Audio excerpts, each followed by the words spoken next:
कोई शरीर से दुखी है, कोई मन से दुखी है, कोई परिवार से दुखी है, कोई पड़ोसी से दुखी है, कोई दामाद से दुखी है, कोई बेटी से दुखी है, कोई पत्नी से दुखी है, कोई पति से दुखी है, कोई सासू से दुखी है, कोई बहू से दुखी है, कोई बच्चों से दुखी है, कोई बाप से दुखी है, कोई अपने आप से दुखी है, कोई बहन से दुखी है, कोई जीजा से दुखी है, कोई जीजी से दुखी है, कोई बुआ से दुखी है, कोई बुआ और रुई फुई से दुखी है, कोई मौसा मौसी से दुखी है, कोई चोरों से दुखी है, कोई डॉक्टरों से दुखी है और कोई मरीजों से दुखी है। डॉक्टर दवाई देता है, मरीज ठीक खाता नहीं है, ठीक होता नहीं है, मरीज कहता है इसकी दवा काम नहीं करती है और दवा नापदान में फेंक देता है। डॉक्टर भी दुखी है, सब दुनिया दुखी है। साधु भी दुखी हो जाता है, जब बीमार हो जाता है साधु भी दुखी है। अब ये दुख कैसे मिटेगा?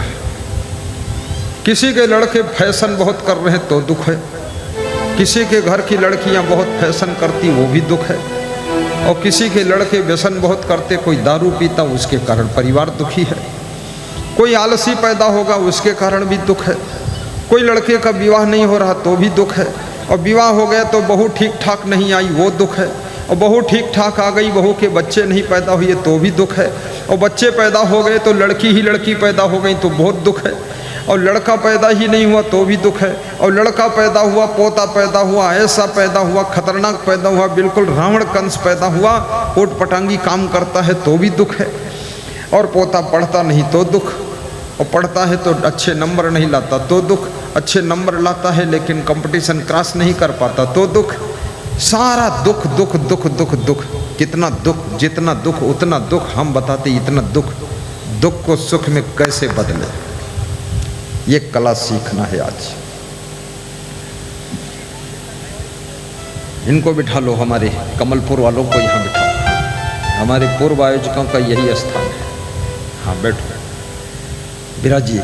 वाह क्या बात है, साहिब बन गए। हाँ बैठो, जमो, कितना आनंद आ रहा है, साहिब बन गए।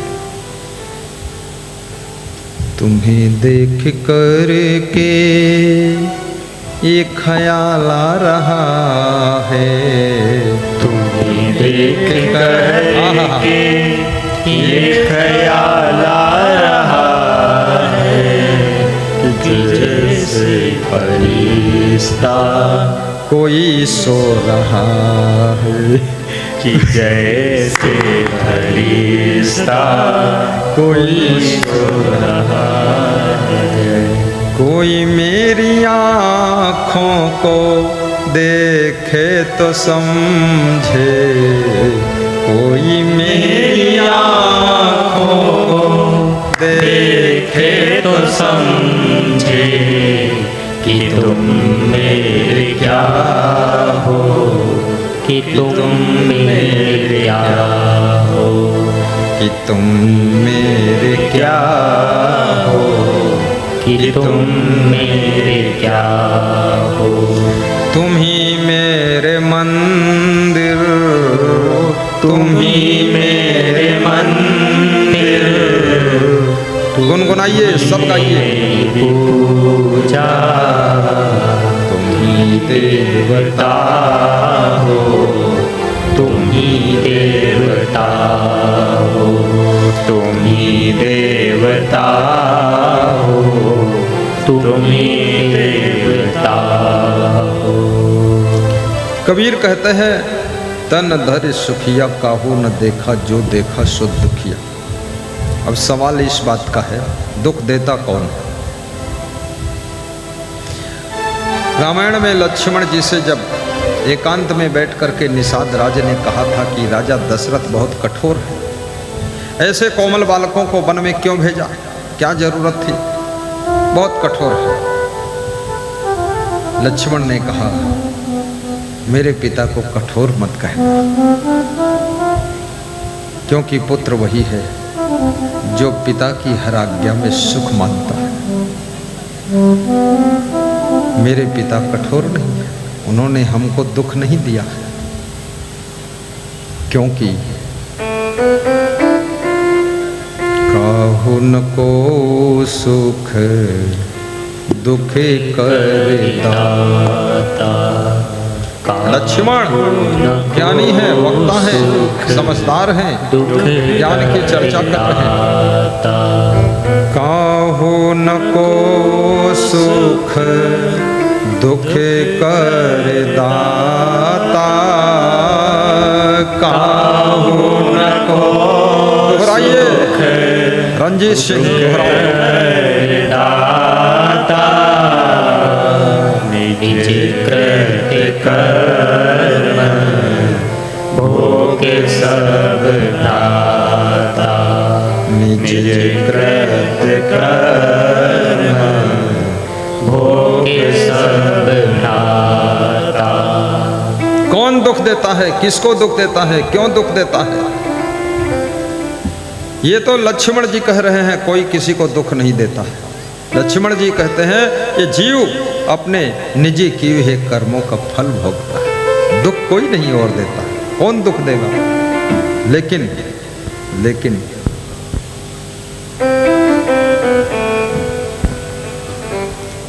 विचारकों ने ये भी कहा है कि 4 वेद 6 शास्त्र में बात मिली है दो, सुख दीने सुख होते हैं, दुख दीने दुख होए। ज्ञानियों ने कहा है 4 वेद और 6 शास्त्र का निचोड़ है। शक्कर खिला शक्कर मिले, टक्कर खिला टक्कर मिले, नेकी का बदला नेक है, बदी का बदला बदी देख ले। ये विचारक कहते हैं दुख दीन ही दुख होता है, सुख दीन ही सुख हो। कभी कभी तुम गलत कर्म नहीं करते, किसी को सताते भी नहीं,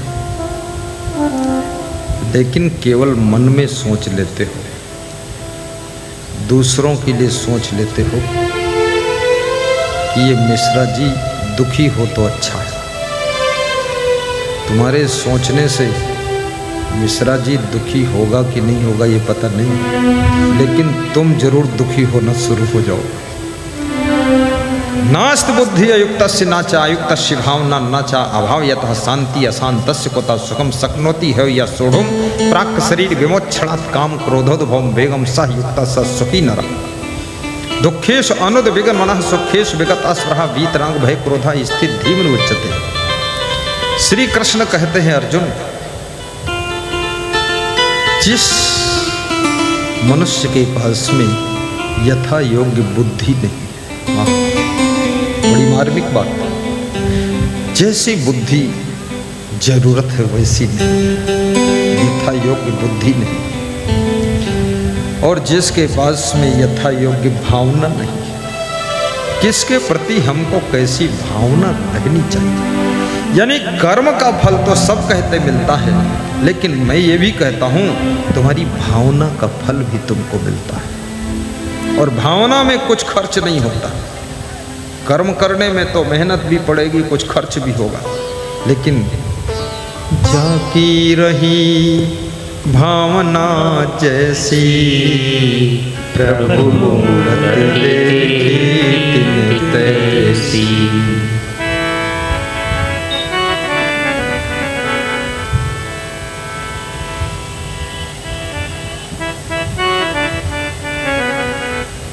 एक व्यक्ति पैदल जा रहा था,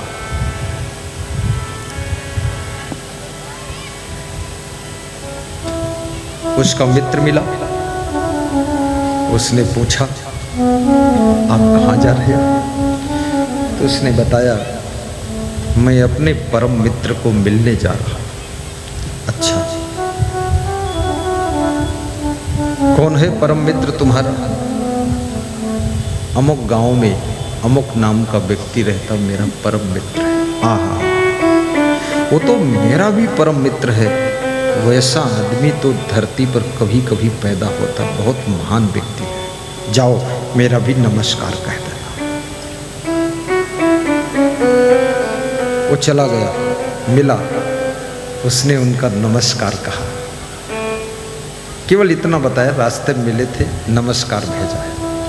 तो उस परम मित्र ने कहा, अरे वो तो बहुत महान व्यक्ति है, धरती का देवता है, ऐसे लोग कभी कभी मित्रों की श्रृंखला में फ्रेंड बनते हैं, मैं उस मित्र को पाकर बहुत खुश हूँ।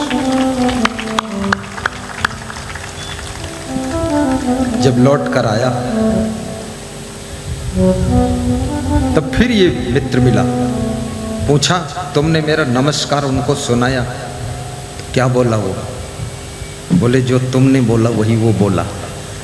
तुमने कहा ऐसा परम मित्र मेरा है, बहुत महान है, उसने भी यही बात बोली। तुम जिसके बारे में गलत सोच रहे हो, याद रखना मानसिक तरंगें तुम्हारे लिए भी गलत ही दौड़ने लग जाती है, इसलिए मन की भावना को भी अच्छा बना लेना।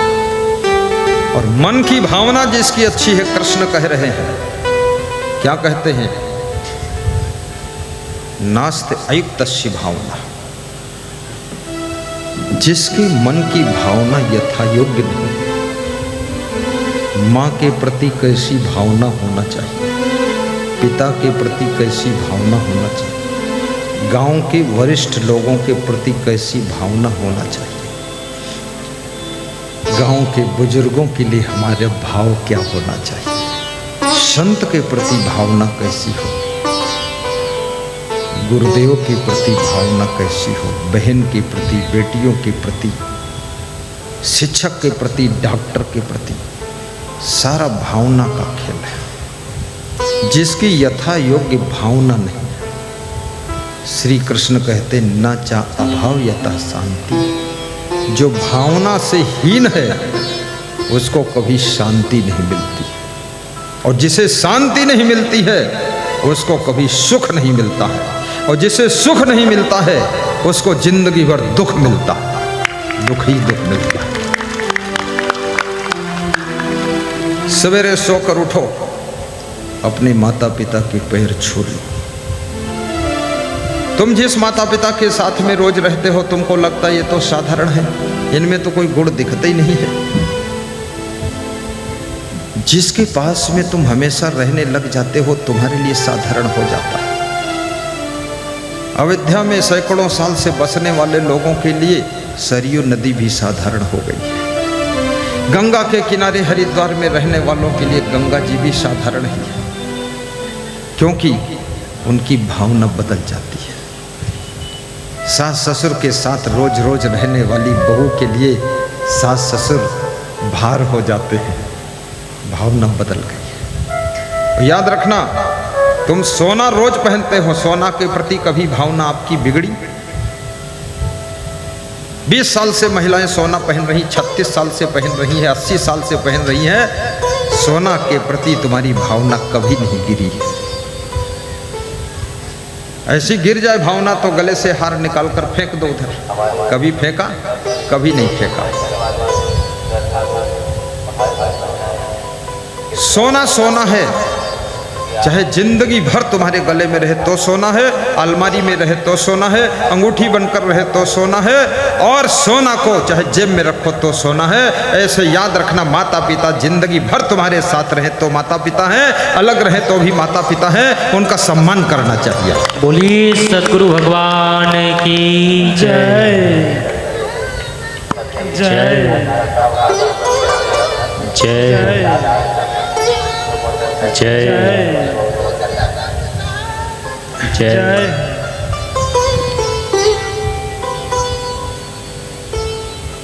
नास्त बुद्धि अयुक्तस्य न च अयुक्तस्य भावना, न च अभाव यतः शांति अशांतस्य कुतः सुखम। श्री कृष्ण कहते हैं, सुख चाहते हो तो सबसे पहले अपनी बुद्धि को कंट्रोल करो, और बुद्धि के अंदर विवेक जागृत करो। बुद्धि ऐसे है जैसे बुझा हुआ दीपक, और विवेक ऐसे है जैसे जलता हुआ दीपक। केवल बुद्धि आपके जीवन को शुद्धि नहीं दे सकती, लेकिन यदि बुद्धि के अंदर विवेक जागृत हो गया तो याद रखना तुम्हारी बुद्धि फिर ऐसे हो गई जैसे जलता हुआ दीपक है। बुझा हुआ दीपक उजाला नहीं कर सकता है, जलता हुआ दीपक ही उजाला करता है। ऐसे केवल बुद्धि तुम्हारा कल्याण नहीं कर सकती है। सत्संग के माध्यम से बुद्धि की जब शुद्धि हो जाती है और बुद्धि में विवेक जागृत हो जाता है तो विवेक ही तुमको कल्याण का रास्ता बता देता है, सही रास्ता बता देता है। बोलिए सदगुरु भगवान की जय, पूज्य संगदेव की जय। ये दरभंगा है, आप जानते नहीं, आप दरभंगा के निवासी हैं। दरभंगा का नाच मशहूर था, दरभंगा की नाटक मशहूर थी। हमारे बचपन में लोग कहते थे दरभंगा की नाटक आ रही। कोई बोलता था दरभंगा का नाच यूपी तक होता था, इधर कलकत्ता तरफ भी यहाँ का नाच जाता था। अब तो नाच सब खत्म हो गया, अब घर ही में सब नाच लेते हैं तो नाचने वालों कौन बुलाए।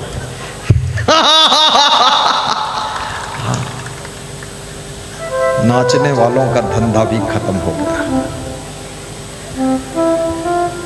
आज के 40 साल पहले क्या होता था, नाचने के लिए बाहर से पतुरिया बुलाई जाती थी, लोग बुलाए जाते थे, पैसा दिया जाता था। भोजन घर की महिलाएं बना लेती थी बारात में, घर की स्त्रियां। अब क्या होता है, घर की स्त्रियां नाच लेती हैं, नाचने वालों को बुलाना नहीं पड़ता है, और भोजन बनाने के लिए बाहर से बुलाना पड़ता है, हलवाई को, उसको पैसा देना पड़ता है। धंधा बदल गया है। और मीरा कहती है नाचना ही है अगर तो भक्ति का नाच नाचो, प्रेम का नाच नाचो, सेवा का नाच नाचो, सत्संग का नृत्य करो, सभ्यता का नृत्य करो। और कबीर कहते हैं कि नाचना बुरा नहीं, लेकिन एक नाच और है, उसको नाच दो। कौन सा नाच है? प्रेम पाट का चोल ना पहिर कबीरू नाच। प्रेम रूपी कपड़ा पहन करके कबीर कहते हैं कि तुम सुबह से लेकर शाम तक नाचते रहो। क्या नाचोगे? प्रेम रूपी कपड़ा। प्रेम रूपी कपड़ा कहाँ मिलता है? दरभंगा की मार्केट में मिलता है, बिरौल की मार्केट में मिलता, कहीं नहीं मिलता है। प्रेम के वस्त्र अगर मिलते हैं कहीं तो सत्संग की बाजार में मिलते हैं, प्रेम के कपड़े मिलते हैं। सुबह से लेकर शाम तक जितने कार्य करते हो, झाड़ू लगाना है प्रेम से लगाइए। प्रेम से झाड़ू नहीं लगाओगे तो झाड़ू 3 दिन में टूट जाएगा, झाड़ू खुद कूड़ेदान में पहुंच जाएगा। साबुन बदन में लगाना है, प्रेम से लगाइए। कितने लोग पूरी ताकत लगा देते हैं साबुन के ऊपर, एक ही दिन में एक बट्टी रगड़ देते हैं। वो सोचते हैं ज़्यादा साबुन लगाऊंगा गोरा हो जाऊंगा। गोरा वोरा नहीं होगे और तुम्हारी खाल काली हो जाएगी। साबुन से गोरे हो जाते, कोई 20 रुपये में गोरा हो सकता है? फालतू नाटक में फंस रहे तो। साबुन को भी प्रेम से लगाओ, कपड़े भी प्रेम से धो, ज़्यादा पीटो मत, ज़्यादा पटको मत, ज़्यादा देर धूप में भी मत डालो, सूख जाए तुरंत उतार दो। भोजन भी प्रेम से बनाओ, गुस्सा में भोजन मत बनाओ। गुस्सा में बनाया हुआ भोजन न स्वादिष्ट होता है, न स्वास्थ्यवर्धक होता है। मुस्करा कर प्रेम से भोजन बनाइए तो भोजन ही अमृत है, और जो खाएगा वो तुम्हें धन्यवाद भी देगा। प्रेम से भोजन बनाना चाहिए और प्रेम से परोसना भी चाहिए। कोई भोजन खाने के लिए बैठा, ऐसे नहीं परोसना है कि जैसे कोई मिट्टी का बड़ा ढेला जैसा भात का ढेला उसकी थाली में डाल दिया। अरे उसको फोड़ लो, थोड़ा बिखरा लो, कोमल कर लो। दाल भी परोसा तो 3 फीट ऊंचे से परोस दिया तो सब उसका धोती कुर्ता छिप गया। ये कौन तरीका है? ये गुस्सा में परोस रहे हो। प्रेम से परोसना भी है, प्रेम से बनाना भी है, प्रेम से खाना ही है। और खाने के लिए बैठे प्रेम से नहीं खा रहे, थोड़ा बहुत खाए फिर उसी में हाथ धो दिया, उसी में खुला कर दिया, फिर आधा भोजन फेंक दिया। याद रखना, अन्न का अपमान करने वाले लोग कभी लक्ष्मी के अधिकारी नहीं होते हैं, और अन्न के एक एक कण का जो सम्मान करता है वो का जिंदगी में कभी भिखारी नहीं होता है, भिखारी नहीं। हमारे गुरुजी पूज्य श्री क्षमादेव जी जब भोजन करते थे, उनकी थाली देखो, भोजन करने के बाद तो थाली एकदम साफ, एक एक जूठन नहीं बचती थी, पूरा पोंछ के चाट लेते थे। मैंने कहा गुरुजी पोंछ कर चाट के क्यों खाते? बोले इसी से तो उन्नति हुई है, तुमको क्या मालूम? तो हमने कहा चाटने में उन्नति होती है। बोले एक एक कण, अन्न का कण लिया गया प्रण और सत्संग का क्षण, इसकी कीमत जो समझ लेता है वो जिंदगी में कभी फेल नहीं होता है। आपने क्या प्रण दिया है?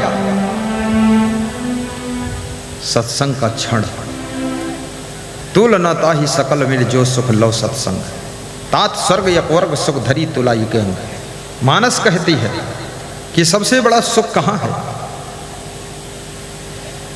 तात स्वर्ग अपवर्ग सुख धरी तुलाई के अंग, तुल ताहि सकल मिली जो सुख लो सत्संग। ये सत्संग ब्रह्मचारी, त्यागी, तपस्वी, वैराग्यवान, संयम नियम से परिपूर्ण, तेजस्वी, तपस्वी, ओजस्वी, यशस्वी, कोई महान पवित्र संत के श्रीमुख से सुनने को मिल जाए, याद रखना वो सत्संग सत्संग नहीं है, वो तो अमृत वचन है, अमृत वाणी है। दुनिया में अमृत की चर्चा होती है, जहर की चर्चा होती है। जहर तो सबने देखा है, किसी किसी ने जहर को आजमाया भी है, किसी ने जहर को खाया भी है, और कोई जहर से मरा भी है, और कोई जहर से खाया तो बचा लिया गया है। लेकिन अमृत कहाँ है? अमृत कहीं मिला है? किस दुकान पर अमृत बिक रहा है? किस फैक्ट्री में अमृत बन रहा है? कौन दुकानदार बेच रहा है? अमृत कहीं नहीं है। कहाँ है अमृत? केवल याद रखना, सत्संग के शब्द ही अमृत वचन होते हैं, और ये शब्द ही अमर आत्मा का बोध करा देते हैं। वही अमृत है जो अमर आत्मा का ज्ञान करा